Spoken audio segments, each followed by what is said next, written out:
When we're looking at automation through the bank feed in QuickBooks, it's not unusual for us to see matches to transactions on the spend side. If I go to banking on the left hand side here, and we look at the spend side, quite commonly we might have a match to a bill or a match to a bill payment. But here we've got an example. If you look at the second one down here, the £10, we've got an example of matching to an expense. So QuickBooks is offering us a match to an expense that's already in the system. So an immediate payment transaction that's already in the system. And in this case, there's two amounts coming out of the bank here. It's offering us matches to the same expense item in there. It doesn't know which of these two relate to that item immediately, and we'll have to help it to identify the correct one to match to.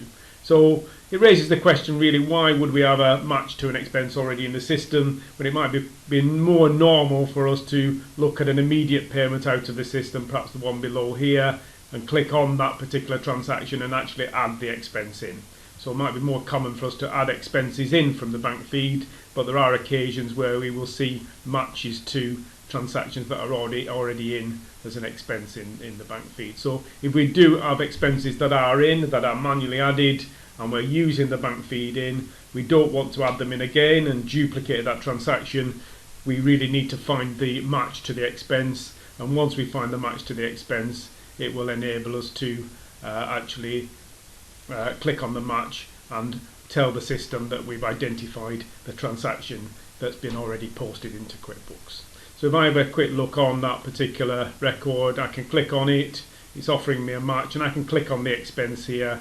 It says post office in the bank details there. If I wanted to check the expense, I could see here what kind of expenditure it is. It's to postage here, even though it's not been given a pay name there. But it is got to postage here, it is £10, and we'd investigate to make sure that was the right entry. And we can see there's no link in it here, there's no marker, no blue marker below the pay box here that shows that it's been allocated against an entry coming through from the bank feed, so it is available to use. So in that instance, we'd look at this, the date's the same, we know it's for postage, and we may well go in and match that particular transaction. Again, it's not creating a transaction for me in QuickBooks, so I won't be able to just quickly find it in my most recent transactions list at the top. It's not creating anything. It's purely matching to an existing entry that's in the system and acknowledging that that matches to an entry coming through from the bank feed in QuickBooks.